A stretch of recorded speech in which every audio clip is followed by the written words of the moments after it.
What's up, everybody? Welcome to a new video. In today's video, I wanted to talk about answering a comment that I got on yesterday's video. And the comment had to do with hiring people out for Redbubble, outsourcing your work, hiring employees to do your designs for you. So the question comes from Victor, and Victor says, have you ever thought of hiring an artist that can make tons of designs every day? Maybe it could be a good idea if you have enough money with passive income, and it'll probably increase your design quality. And so maybe the sell/rate of them, maybe he's trying to say he'll sell more of them. I'm not sure it's a good idea. I'm just wondering. So I actually did think of this. This is something that I've talked about before, and I actually made a video of it, guys, on December 13th of 2021. And I said, what would it be like to make $1 million on Redbubble? And I actually gave a few examples of the things that you could purchase with $1 million. I also gave it a few examples of how you can actually get to that $1 million. And the consensus in that video, and this is the video if you guys want to check it out, the consensus of that video was that there's no way you're going to get to $1 million without hiring people. At least that's the reality. For Redbubble, that is. Now, if you're doing it on other platforms, maybe you could do it yourself after a period of 5-10 years. You know, you can get there. Here's the thing with that, though, guys. Have I ever thought of outsourcing? Have I ever thought of hiring people? Absolutely, I have. And that's exactly what I'm going to do after this year is over. I don't know if you guys know this, but I've spoken about this before back in 2021. But I said the year of 2022, I wanted to commit to doing all the work myself. I wanted to be a one-man team, a one-man band in 2022. The reason why I say that is because I wanted to do everything myself so that once the year's over and I accomplish the goal of doing 10 stores and doing 60 designs per day for the 10 stores, once the year's over and, that's the hard work year, once all of that's over, I can then hire people and tell them exactly how I want it done. Now, you mentioned here, Victor, that if you hire people out, maybe the design quality will be better. I actually disagree on that. The reason why I disagree on that is because the reality is that if you're going to hire people realistically, you're probably not going to be able to pay top dollar. You're not going to be able to pay $5,000 a month for their salaries. You're not going to be able to do stuff like that. And the reason why is because you think about it, that's a lot of money in terms of passive income. So you want to play the game in terms of how much you're able to afford. So I've spoken about this before, but hiring people overseas is definitely an option. When you hire people overseas, these individuals are very skilled in many different things. They could code, they could write copy for you, they could do whatever. But they have experience in all different aspects, but they're not experts in one thing. And so the quality will not be better. In fact, it will be worse than what you're able to do. So what you have to do is you have to train your employees. I've spoken about this before, but training your employees is so crucial. And they don't have the same knowledge and background about these tools that you have. At the end of the day, you're hiring them. You're telling them, hey, this site exists. You need to do X, Y, Z, and they're going to do it for you. So there are going to be some roadblocks with this, with hiring people. So the first thing, and I guess this video is all about hiring people for print on demand. The first thing you want to keep in mind is what platforms are you hiring them for, and are you willing to take on the risk? Now, some people might say, what are you talking about? What risk are you talking about? Why is it a risk to hire somebody? Well, when you hire somebody, you're taking a certain amount of money and hoping that when you put that money in them, they're going to bring 5x, 10x, 3x, whatever X amount that you're paying them. So, for example, if I hire somebody to do graphic design for me for $500, I'm hoping that over time, that $500 that I pay can pay me back twofold, tenfold, fivefold, whatever the case may be. At the end of the day, that's the whole point of giving an employee a job. The reality is that with the print-on-demand world, unless you're doing print-on-demand, you're not really going to have enough experience. You're not going to really care as much about copywriting. You're not going to care about these laws and things like that. And that's where there becomes a risk. Each platform has its own rules. We know this. Merch by Amazon has its own rules. Redbubble has its own rules. TeePublic has its own rules.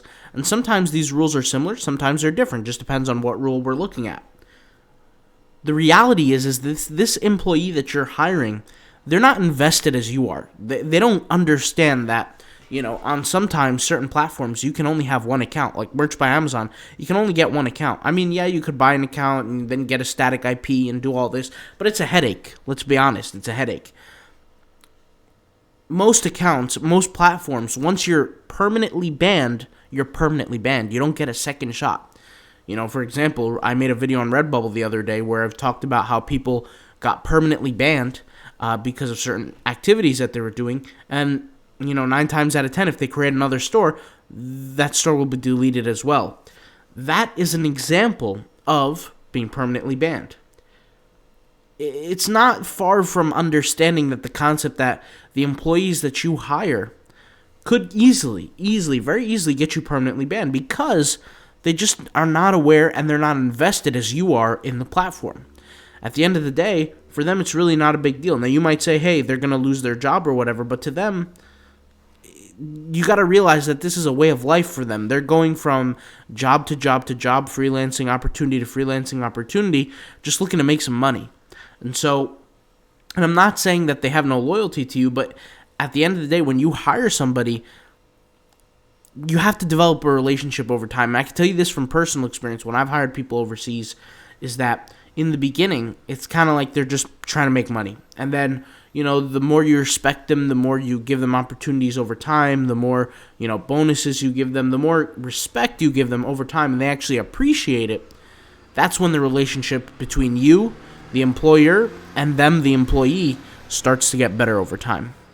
The only problem that I've seen is sometimes they could take your kindness for weakness, and that's a completely different situation.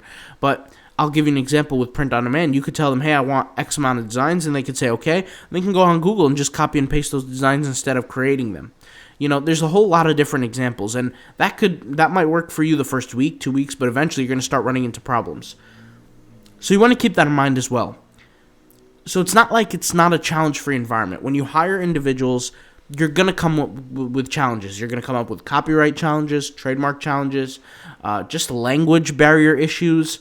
Like, for example, something that I noticed when I communicate with certain individuals across the world, because the languages is taught differently to them, the English language, they might understand things a different way, which is fine. It's just part of the game. But it's just just how it is. And so you're going to deal with certain challenges. It's not as glamorous as it might seem. Just pay somebody $400, $500, and then all of a sudden they're making you $1,000 a month in passive income. Not really the case. In fact, the same struggles that you go through are the exact same struggles that they will go through, if not more. Okay? Like I said, typically because you're going to have more experience than they will in that specific arena.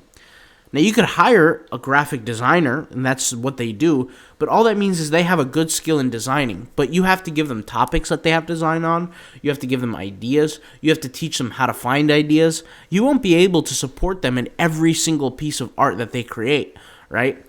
And once again, keep in mind that these are part of the challenge that come with. Training is going to be part of the game. They're going to have some basic idea about these platforms, and recognize that the more experienced you're looking for somebody, the more it's going to cost. And in order for you to build up a certain level of income on these passive income sites, you're going to have to keep in mind that that's going to take a while. You're not going to just be able to hire somebody. And when I say you, I'm saying to the world, from my personal experience. I'll give you an example. TeePublic. First month, I made about $1,000, a little more than that. Redbubble, over time, right now, we're acquiring roughly 3.5 to 4 a month, K. That's acquired across through all stores per month. You're looking at, what else is there? Society 6, you got Zazzle, all these different platforms. Zazzle, we're doing about 3 point something per month, okay? All that income, let's just say that's 7K right there off of 3 platforms per month. That income takes time to develop. If I hire somebody, let's just say even who's not overseas, let's say here for, let's say, $3,500 part-time, they're not, you could think about it, the work that they're going to produce for $3,500 is not going to be able to reap me a benefit right away, because like I said, I have to do the training, I have to show them what's right, what's wrong, and there's going to be a lot of designs that are going to be wasted, the speed is going to be slow in the beginning, there's going to be a lot of aspects to it, which is why I say, practice is important, things like that. So it's not like it can't work. In fact, it very well can. But that's the hump that you're going to have to cross over. That's the learning curve that you're going to have to cross over. Me talking to you right now, I haven't crossed over that hump yet. I haven't hired anybody. I haven't planned on hiring anybody yet. Like I said, I plan on doing this after the year is over so that I know every single possible aspect that I could train my employees on. And so that's kind of it. You know, if you want to outsource, if you want to hire people, is it a good idea? It's a good idea. If you can cross over that hump and get it done, it's worth it. If you can't, that's going to be the issue that you're going to run into. Is it going to cost you money? Absolutely. Are you going to lose money? Most likely. In the beginning, at least. For the first few months, it's probable.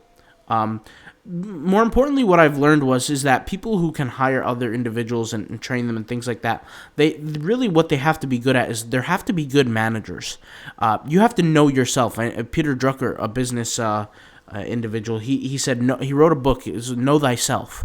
And really what that book is all about understanding your abilities, your talents, your skills. Now, you can improve your weaknesses, but you're always going to have those certain things in you that make you better. So for me personally, I'm one of those guys in the creative stage, the building stage.